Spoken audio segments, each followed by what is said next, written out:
this is not going to be just another review or another roast of I Am Not Starfire. Instead, this is going to look at what I Am Not Starfire could have been or potentially should have been.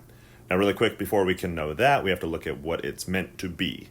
I Am Not Starfire is a DC-published young adult graphic novel. It's definitely targeting young women, and it's dealing with high school drama and relationships and body image issues and living in your parents' shadow. Now, the last time I did a video like this where I basically offered an alternate take, as if I were given a task of rewriting this, what would I have done differently? How could I have fixed it? We did it with Nubia Real One when that first came out, and I put up 3 videos on that. They all did pretty well, actually. If you haven't seen them, go check them out. But some of you will remember, I basically, on the second video, I think it was, I took the story of Nubia Real One, and I broke it down, and I said, you know what? If they would have done some different things with the story, this really could have worked, and ultimately it could have delivered a great message that I think they more or less were trying to do, but ultimately failed. Okay, so I'm not going to dive into Nubia, but going into I Am Not Starfire, I think the biggest issue that I had with it, and I understand I'm not the target audience. Yes, I agree with you there. Still, hear me out, and I think you may actually agree with what I'm going to say. It had a very weak arc. Arguably, it had no real character arc. And what I mean by that, right from the start of the book, Mandy was rude. She was disgruntled. She was angry at the world. She was lashing out. Every indication that I saw in this book was showing that Starfire was trying to be a good mom and trying to connect with her.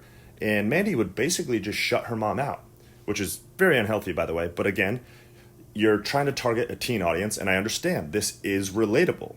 Your parents, you're not going to want to talk to them about all the shit you're going through, and you're going to shut them out. But that's where they started. So if that's where you start, then where can you go from there? She dyes her hair. She rejects her mom's appearance. She's very open about that, how she calls out her mom's her uniform and says she wears less than a yard of clothing, and her mom's voluptuous body. And when she's at school, a lot of the kids obviously there's always buzz about her mom being who she is, so she tries to disassociate herself with that. So basically, she's resentful, very resentful. She seems selfish. She's disgruntled, as I said. She just seems angry right from the start. She treats everybody in her life, for the most part, pretty poorly. She shuts people out.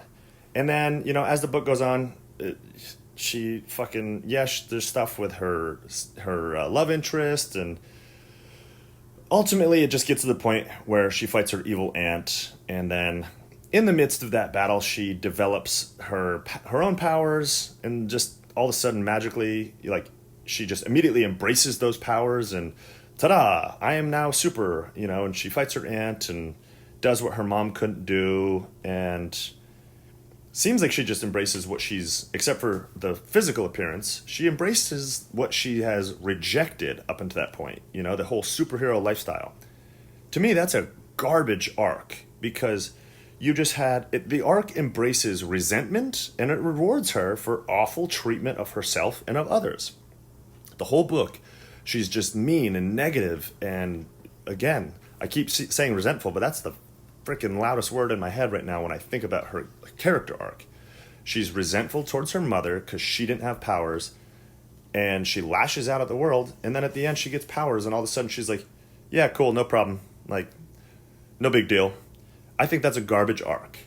Now, if I were to rewrite this, if I were given the task of creating this story for a young adult audience, I would show a personality change over time.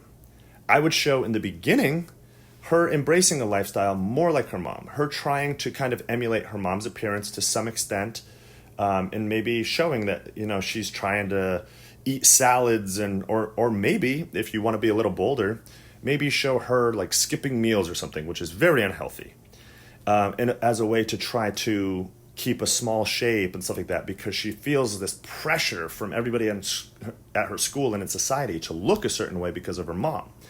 So she embraces, or rather she feels obligated to look and act a certain way.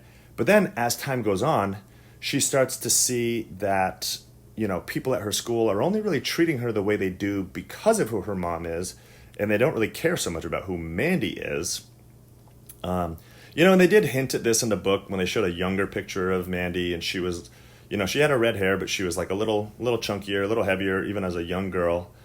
And she's talking about like, my whole life I've been the kid of a superhero. So, but anyway, so in the middle of this arc that I'm talking about, you could have her start to realize, you know what, people are really superficial and they only care about me because of who my mom is. So I'm going to start rejecting that and see who sticks around. Have her dye her hair in the middle of the book as a way of rebelling. Yes, she did dye her hair in the book, but again, it was like, it wasn't part of an arc. She was already mean, dumpy, goth, whatever. So, and then maybe show her, instead of the salad or instead of skipping the meal, just be like, you know what, I want a fucking burger and fries. And then she goes and gets it after school. And maybe her mom would make a comment and be like, Mandy, like, you better watch out with how many calories you're taking in. So in this situation, you would actually want to align and side with Mandy and be like, no, her mom shouldn't be calling her out for that because, that's an unhealthy thing for teen girls in our society to feel obligated to live up to these beauty standards. So again, as an actual human being, you'd be like, no, I'm going to take Mandy's side on this one. Go have that burger. You go, girl. So again, more of an arc there, more character development. In this arc, she would realize her own identity, something separate from her mother. She would learn self-worth because I feel like in this arc, you could have her develop a whole new sense of confidence, and that confidence is going to come from her independence.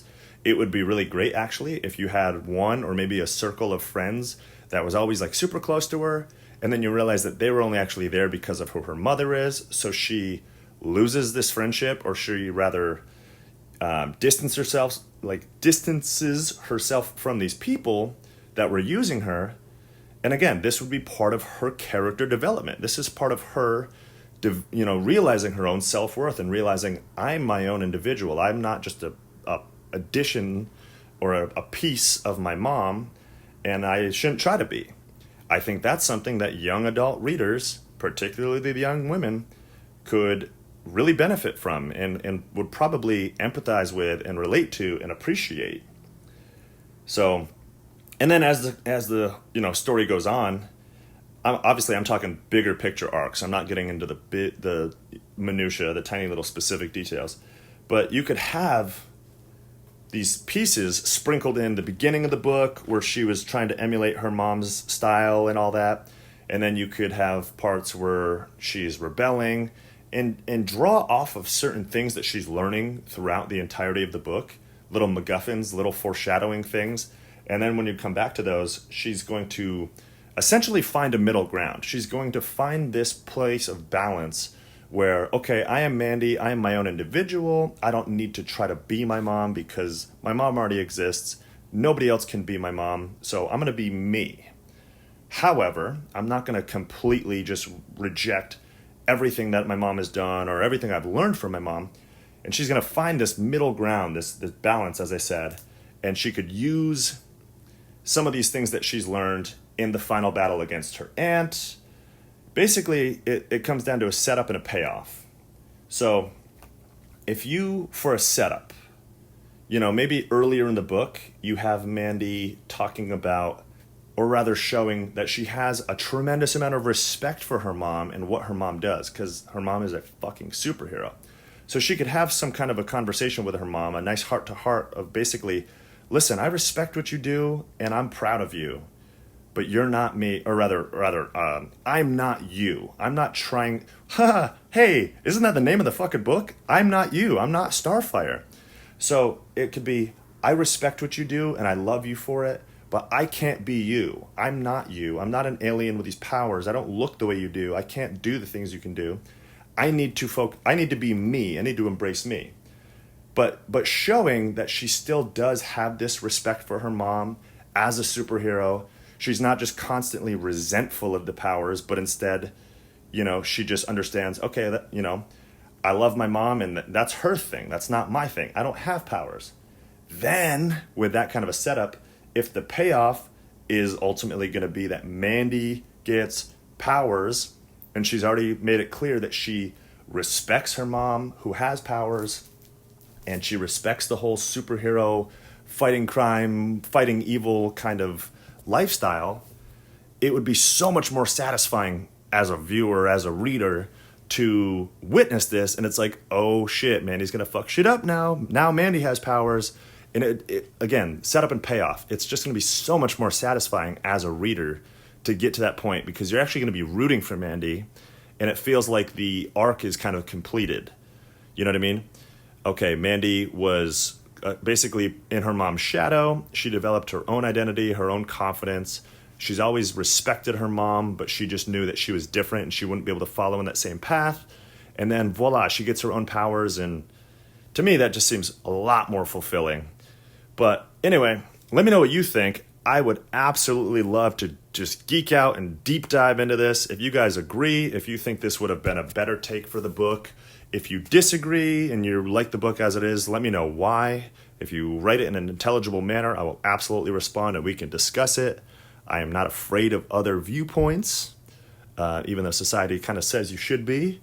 I'm more than happy to discuss it below. So anyway, if you're new here and you like stuff like this, please throw a subscribe. I truly appreciate it. It helps me out. And I'm trying to get to 1,000 subscribers so I can start doing community posts, because I've been super busy lately with work and working on my own graphic novel to put videos up as often as I'd like.